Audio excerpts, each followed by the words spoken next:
Hello and welcome to today's edition of The Jungle. Today we're going to read pages 78 to 82. So where we left off, the family is starting to, especially Jurgis, is starting to realize that this is the Gilded Age in the United States.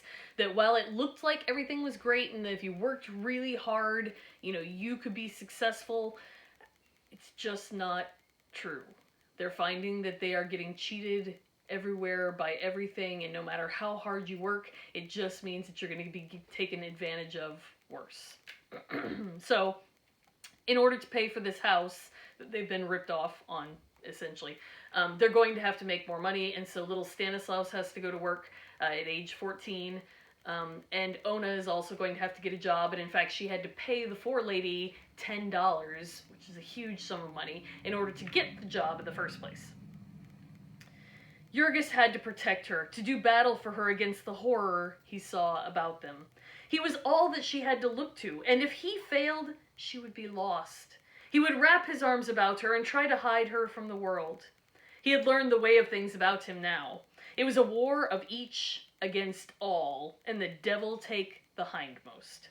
You did not give feasts to other people. You waited for them to give feasts to you. You went about with your soul full of suspicion and hatred. You understood that you were environed by hostile powers that were trying to get your money and who used all the virtues to bait their traps with. The storekeepers plastered up their windows with all sorts of lies to entice you. They were the very fences by the wayside, the lampposts and telegraph poles were pasted over with lies. And he's talking about advertisements now. For whatever reason, Upton Sinclair was very hit by the amount of advertisements just constantly bombarding people's lives in Chicago during this time period with, you're not living successfully if you don't have all this stuff. We are beginning very much in the age of consumerism, where your purpose as a human being is not to make stuff or to have skills, but to buy stuff. The great corporation that employed you lied to you and lied to the whole country. From top to bottom, it was nothing but one gigantic lie. So Jurgis said that he understood it, and yet it was really pitiful, for the struggle was so unfair. Some had so much the advantage. Here he was, for instance, vowing upon his knees that he would save Ona from harm, and only a week later she was suffering atrociously, and from a blow of an enemy that he could not possibly have thwarted. There came a day when the rain fell in torrents, and it being December, to be wet with it and to have to sit all day long in one of the cold cellars of Brown's was no laughing matter. Ona was a working girl and did not own waterproofs and such things, meaning like a raincoat, rain boots, stuff that would keep the water off. And so Jurgis took her and put her on the streetcar. Now it chanced that this car line was owned by a gentleman who was trying to make money. And the city, having passed an ordinance requiring them to give transfers, they had fallen into a rage. And first they had made a rule that transfers could only be made when the fare was paid, and later, growing still uglier, they had made another that the passenger must ask for the transfer, and the conductor was not allowed to offer it. Okay, if you lived in a big city and you were taking subways or bus lines on a regular basis, subway lines especially only run in a straight line. So if you need to get from here to over here somewhere, you might have to take one subway line that would go here. Then you'll have to get off and transfer to another one that switches directions. And then maybe even transfer to another one which now takes you back this way. It's as though the subways are kind of laid out in a grid all over the city. In a lot of places, city buses run the same way, that you may have to take one or two different bus lines to get where you wanted to go. So the deal was they were trying to make as much money off people as possible. If you start your journey here, is it just a matter of like how much distance you had to go to get to the outcome as to how much money you should have to pay? Or is it like how many times you had to change, that every time you had to change, you had to pay money again? Chicago at this time is, go figure, trying to rip as many people off and make as much money off of them as possible. Now, Ona had been told that she was to get a transfer, but it was not her way to speak up, and so she merely waited, following the conductor about with her eyes, wondering when he would think of her. When at last the time came for her to get out, she asked for the transfer and was refused. Not knowing what to make of this, she began to argue with the conductor in a language of which he did not understand a word. After warning her several times, he pulled the bell and the car went on. at which Ona burst into tears. At the next corner, she got out, of course, and as she had no more money, she had to walk the rest of the way to the yards in the pouring rain. And so all day long she sat shivering and came home at night with her teeth chattering and pains in her head and back. She's probably gotten some form of pneumonia, some sort of illness that was kind of lurking around anyway and being soaking wet and freezing cold because it's December and she's in the basement rooms of these places that have no heat, and she sits there all day long soaking wet. Yeah, she's sick with something. They never find out what. For 2 weeks afterwards, she suffered cruelly, and yet every day she had to drag herself to work. The forewoman was especially severe with Ona because she believed that she was obstinate on account of having been refused a holiday the day after her wedding. Ona had the idea that her forelady did not like to have her girls marry, perhaps because she was old and ugly and unmarried herself. There were many such dangers in which the odds were all against them. Their children were not as well as they had been at home, but how could they know that there was no sewer to their house, and the drainage of 15 years was in a cesspool under it? How could they know that the pale blue milk that they bought around the corner was watered and doctored with formaldehyde besides? Okay, the watering of the milk, if you know the difference between whole milk and skim milk, it's a difference of fat content. In today's world, a lot of people choose skim milk instead because they're trying to avoid the calories and avoid the fat. In this world, the people needed all the calories that they could get. So the fact that the store owner was like pouring half a bottle of milk or a third of a bottle of milk and then filling it up the rest of the way with water was really cheating them because they needed all that energy from the calories that they could get. The worst part about that, though, that's not going to make you sick, that was just getting cheated, is the formaldehyde part. So this is in a time before refrigeration, when the store owner would have to figure out kind of how many bottles of milk do I think I can sell a day, and then he would buy that many bottles of milk from the milkman. If at the end of the day he guessed wrong and he had a bunch of milk left over, he'd pretty much have to throw it out because it wouldn't keep for the next day. But what a lot of shop owners figured out was there was this chemical called formaldehyde. Anybody know what formaldehyde is usually used for?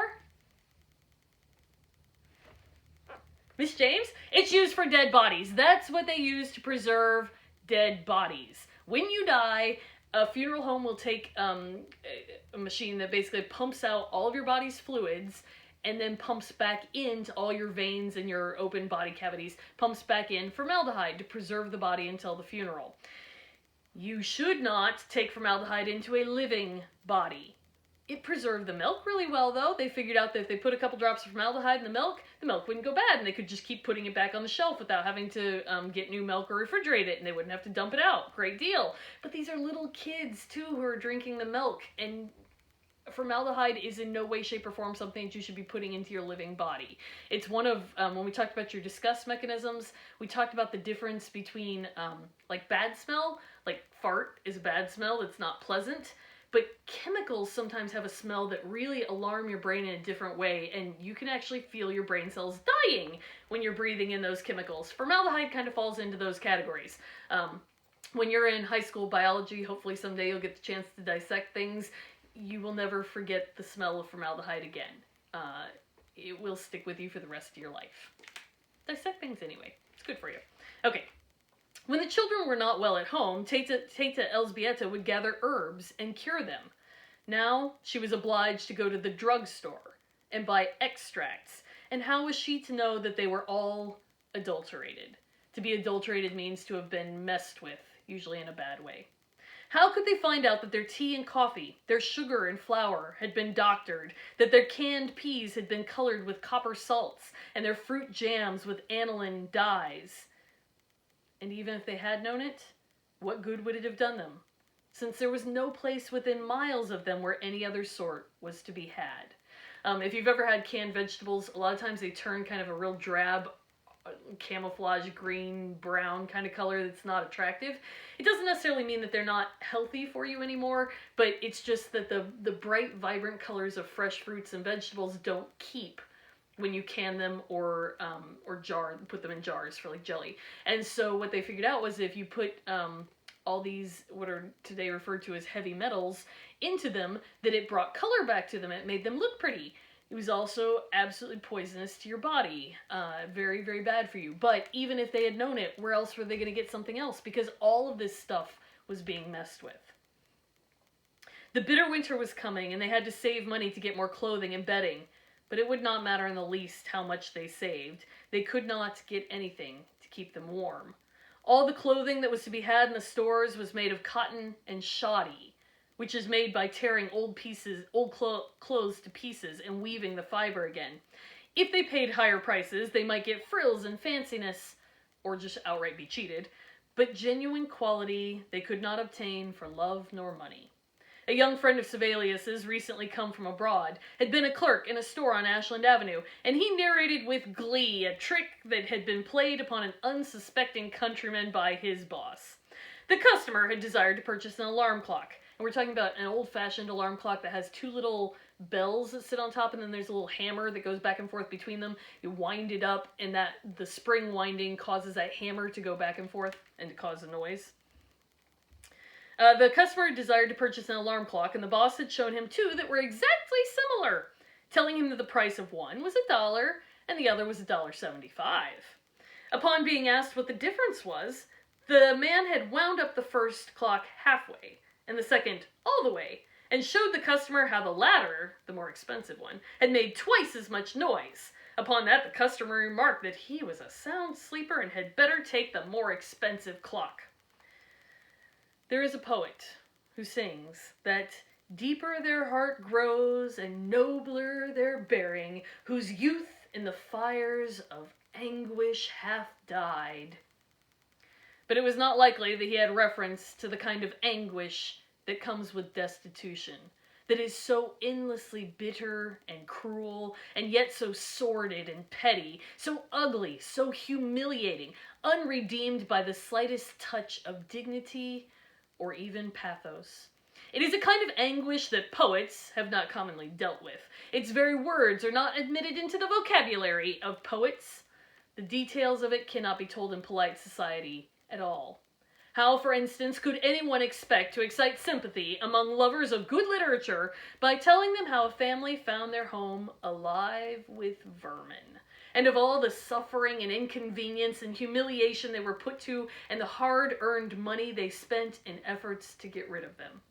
After long hesitation and uncertainty, they paid 25 cents for a big packet of insect powder, a patent preparation which chanced to be 95% gypsum, a harmless earth, which had cost about 2 cents to prepare. So they thought they were getting like some sort of stuff that would get rid of insects, that would kill the bugs in their house. And really, it's just like crushed up gravel. There's nothing else in there. But yet, there are no laws saying that they can't sell that for a pretty high price and lie about what it really does. Of course, it had not the least effect, except upon a few roaches who had the misfortune to drink water after eating it and so got their inwards set in a coating of plaster of Paris. The family, having no idea of this, and no more money to throw away, had nothing to do but give up and submit to one more misery for the rest of their days.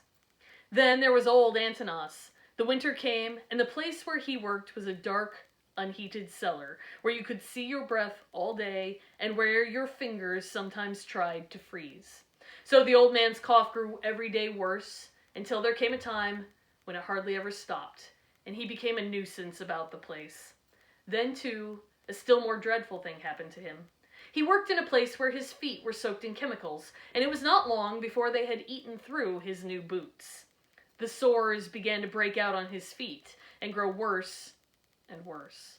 Whether it was that his blood was bad, or there had been a cut, he could not say, but he asked the men about it and learned that it was a regular thing. It was a saltpeter. Everyone felt it sooner or later, and then it was all up with him. At least for that sort of work. The sores would never heal. In the end, his toes would drop off if he did not quit.